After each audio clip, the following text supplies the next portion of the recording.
Yes.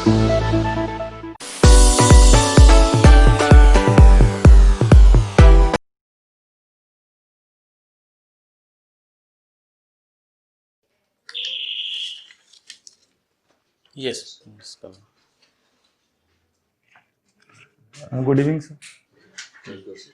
Check this. Thank you, sir.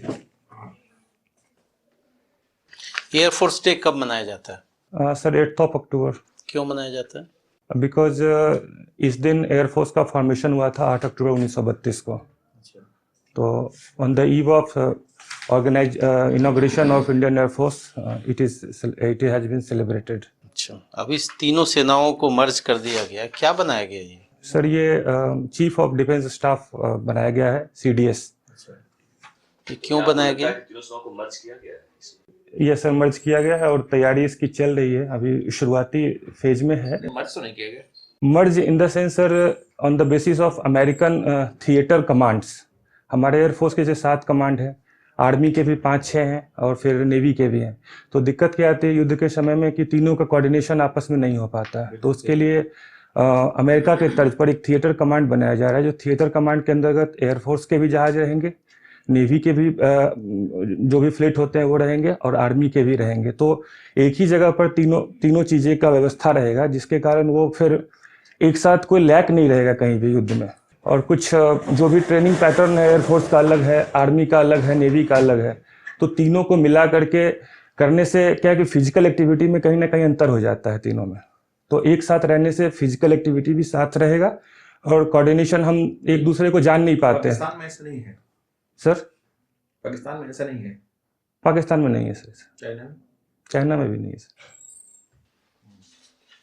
ये राजीव जी, एक चीज अभी तो बहुत सारा न्यूज़ डिफेंस रिलेटेड आ रहा है, मैं एक शब्द का अर्थ समझ नहीं पाता। कमांड का क्या मतलब होता है? जैसे कि अभी आया है, what do you mean by command? मुझे समझ में नहीं आता। आप इसमें कमांड सर बेसिकली तो सर इसका 2 मीनिंग हो जाता है। एक तो कोई कमांड मतलब किसी को कमांड करना हो जाता है, ये तो वर्ड के रूप में।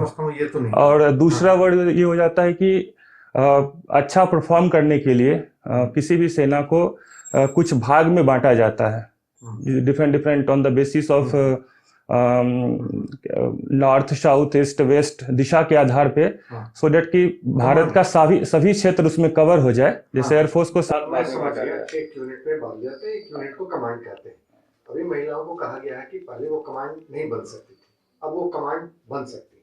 इसका मतलब क्या? कमांड जैसे सर एक कमांड में जो होता है वो DGP रैंक के अधिकारी होते हैं, 3 स्टार होते हैं। तो पहले उनको ये अपॉर्चुनिटी नहीं मिल पाता था। एक तो शॉर्ट सर्विस सिलेक्शन के थ्रू जाते हैं तो 12-13 साल ही नौकरी कर पाते थे। कुछ मेडिकल क्षेत्र है जिसमें कि वो पूरी नौकरी करते थे, तो उसमें तो खैर पहले से ही था। लेकिन आज के डेट में वो मिलने से अब वो अपनी पूरी नौकरी कर पाएंगे, 57-58 साल जो भी होता है वो कर पाएंगे। और उनको वो जो पद होता है कमांडर इन चीफ, वो पद तक वो पहुंच सकते हैं। आप एयरफोर्स में हैं, लखीसराय के हैं, JPSC कैसे? तो मैं एज ए सिविल सेवा अधिकारी काम करना चाहता हूं, तो मैं बिहार में काम करूं या झारखंड में करूं, मुझे उतना उससे कोई फर्क नहीं पड़ता, क्योंकि मैं देश का नागरिक हूं, मुझे कहीं भी काम करना चाहिए। आपका स्ट्रेंथ क्या है आपके?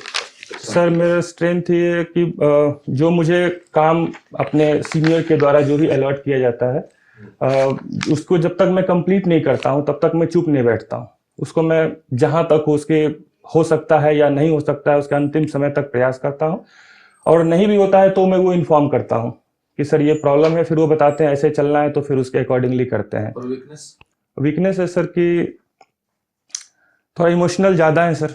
प्रॉब्लम देख करके थोड़ा लगता है कि ये सॉल्व हो जाना चाहिए। इमोशन से क्या है, एडवांटेज है कि डिसएडवांटेज? सर कई जगह पर एडवांटेज भी हैं, कई जगह डिसएडवांटेज भी हैं। जैसे एडवांटेज ये है सर कि अब कोई बंदा बहुत परेशान है तो उसके साथ थोड़ा इमोशंस से, अगर वो डिप्रेशन में है तो उसके डिप्रेशन को दूर किया जा सकता है। और कई बार ये होता है कि उस इमोशंस ज़्यादा होने के कारण हम सही डिसीजन नहीं ले पाते हैं अपने पद पे रह करके, तो उसको कम करना है। इमोशंस मतलब दिल के साथ दिमाग का भी यूज़ करना है पद पे रह के। इंटेलिजेंस ज़्यादा इम्पोर्टेंट है सफल होने के लिए, उसमें इमोशनल इंटेलिजेंस भी होना चाहिए। सर इमोशनल इंटेलिजेंस होना चाहिए। क्या फर्क है दोनों में? इंटेलिजेंस सर वो बिल्कुल सीधा देखता है कोई चीज़ों को। मतलब एक हम सबसे पहले हम मानव हैं, तो मानव का कर्तव्य भी हमें निभाना चाहिए। जहाँ तक हो सके संविधान के और नियम के अधीन रहते हुए अगर हम किसी का कुछ भला कर सकते हैं, तो ये चीज़ें अगर हम बिल्कुल से कानून के हिसाब से चलते हैं तो वो उसमें हम उसका भला कई बार नहीं कर पाते हैं। लेकिन यदि हम थोड़ा इमोशनली भी हैं हम, तो थोड़ा हम सोच सकते हैं कि उस बंदे का ये प्रॉब्लम है, तो हमें उसकी जगह पर रह करके हम देखते हैं अपने आप को। तो अगर कानून में रहते हुए अगर कुछ किया जा सकता है तो हम कर सकते हैं। तो इमोशनल इंटेलिजेंस इसलिए आवश्यक है। कंट्रीब्यूशन क्या है एथिक्स का आपके जॉब में? बहुत बड़ा योगदान है सर हमारे जॉब में। सबसे पहला चीज़ सर इंटीग्रिटी, डिसिप्लिन, पंक्चुअलिटी, ये हमारा सबसे बड़ा इम्पोर्टेंट चीज़ है। हम कोई काम नहीं कर पाए उससे कोई प्रॉब्लम नहीं है, लेकिन हम डिसिप्लिन, आदेश मिला है तो हमें उसका फॉलो करना है। जो सीनियर के आदेश होते हैं उसको फॉलो करना है। उसके बाद झूठ कभी नहीं बोलना है। सच्चाई, ईमानदारी जो है, जब ये तो एक नारा भी है, झूठ नहीं बोलना चाहिए। आप जरा समझाइए हम लोगों को कि झूठ क्यों नहीं बोलना चाहिए, इसका क्या डिसएडवांटेज होता है? सर झूठ बोलने से एक तो सबसे पहले हमें ही अंदर से वो शक्ति हमारी खत्म हो जाती है सबसे पहले। दूसरी बात, जिसको हम झूठ बोलते हैं कभी ना कभी उसे ये पता चल जाता है कि ये आदमी जो है हमसे ये झूठ बोला था, तो एक नैतिक पतन हो जाता है उसके बाद आदमी का।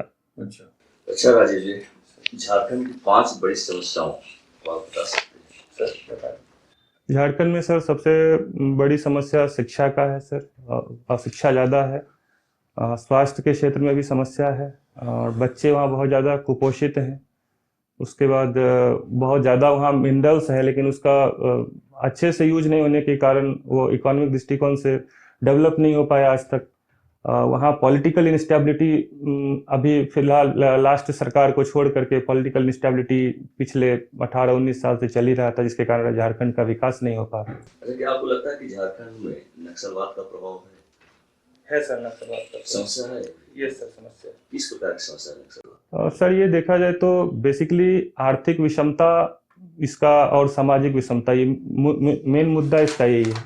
वो नक्सल सबसे पहले क्यों बने हैं, तो इसके पीछे कहीं ना कहीं आर्थिक इसका योगदान है। और वो समस्या वहाँ झारखंड की जहाँ जहाँ भी आर्थिक रूप से लोग विषम है, चाहे वो छत्तीसगढ़ का हो, झारखंड का हो, कर्नाटक। तो ये आर्थिक विषमता पूरे देश में, लेकिन समस्या पूरे देश में नहीं है। सर यहाँ पे एक्चुअली लैंड का भी कुछ इशू हो जाता है। जो लैंड पहले सामूहिक रूप से झारखंड में रहा करता था, तो लैंड का भी विवाद वहाँ बहुत ज़्यादा है। बाहरी लोग वहाँ ज़्यादा बस गए जा करके, और उनके अधिकार का अंग्रेज के ज़माने से ही ये शुरू हो गया था चीज़ें, कि वहाँ जा करके अपने कानून को वहाँ लागू करते थे जा करके। तो जिसके कारण उनका विद्रोह सिद्धो कानों के समय से ही चलता आ रहा।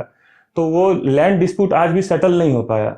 उसके बाद उस हिसाब से डेवलपमेंट नहीं हो पाया सब कुछ रहने के बावजूद भी। तो कहीं ना कहीं और भी जो ताकत हैं, जो हमारे एंटी स्टेट एलिमेंट हैं, उनका भी सहयोग उसमें है, जो कि उनको भड़काए इन चीज़ों के। अच्छा, ये बताइए कि जब भी हम नक्सलवाद की बात करते हैं, एक शब्द आता है रेड कार्पेट। ये रेड कार्पेट क्या है? अच्छा, आपने ऑफिस ज्वाइन किया सर, और ऑफिस में 2-3 दिनों के अंदर आपको पता चल रहा है कि इस ऑफिस में कुछ वैसे लोग हैं जो फिजिकल डिसिप्लिन को डिस्टर्ब करते हैं। 2 घंटे 1 घंटे लेट आते हैं, बहुत से ऐसी हरकत करते हैं जो ऑफिशियल डिसिप्लिन को निगेटिवली इम्पैक्ट कर रहा है। तो इस सब सारी चीज़ों को आप कंप्लेन होता है तो कहते हैं नहीं मैं तो राइट टाइम आता हूँ। तो इन सब चीज़ों को टेक्निकली कैसे हैंडल करेंगे आप? सर एक्चुअली जब हम ऑफिस ज्वाइन करेंगे तो एक तो प्रॉपर ट्रेनिंग लेने के बाद हम जाएंगे, और उसके बाद कुछ दिन तक तो हम इसको ऑब्जर्व करेंगे सर। लगभग 1 महीने तक ऑब्जर्व करेंगे कि कौन लेट आते हैं, कौन यहाँ भ्रष्टाचार से संबंधित चीज़ों को बढ़ावा दे रहे हैं। तो लेट आने वालों के लिए तो सर सबसे पहला उपाय है कि हम उसके आदर्श बनेंगे सबसे पहले, कि मैं टाइम से पहले आ जाऊँगा ऑफिस। तो ये इसका प्रभाव बहुत पड़ता है सर। कि हमारे ऑफिस में तो सर ये देखा गया है कि लोग 7:40-45 तक आते थे, लेकिन जब हमारे एयर ऑफिसर कमांडिंग 7:25 7:20 तक आ जाते हैं, तो सब लोग अब धीरे धीरे लाइनअप हो गए बस 1 से 2 महीने के अंदर। तो लेट की समस्या तो इससे दूर हो जाएगी। उसके बावजूद भी यदि कोई आदमी नहीं मानते हैं तो उनको शो कॉज नोटिस दिया जाएगा सर। पहले तो बुला करके समझाएंगे, उसके बावजूद भी 2-3 अटेम्प्ट हो जाता है तो शो कॉज नोटिस उनको दिया जाएगा। लेकिन ये तो मैनुअल हो गया आपका ना, टेक्निकली कैसे हैंडल करेंगे? आज जो टेक्नोलॉजी उपलब्ध है सर टेक्निकली एक तो सबसे पहले सर बाहर में बायोमेट्रिक सिस्टम होता है सर, जिसमें कि कोई भी आते हैं तो वो अपना अंगूठा लगाएंगे तो वो ओपन होता है और उनका टाइम नोट हो जाता है। तो एक तो टेक्निकली उससे प्रूफ हो जाएगा, बाद में कहते हैं कि नहीं मैं समय पे आया था, तो उसके टेक्निकली के लिए रूप रहेगा। दूसरा सीसीटीवी सर उसका यूज किया जाएगा उसमें। तो ऑफिस में क्या सब हो रहा है, एक्टिविटी रिकॉर्डेड रहेगा? सर, दोनों पर अंकुश लग जाएगा। दोनों पे अंकुश लग जाएगा सर। अगर मान लिया प्रोसेशन आ रहा है आपके ऑफिस की ओर आपके खिलाफ,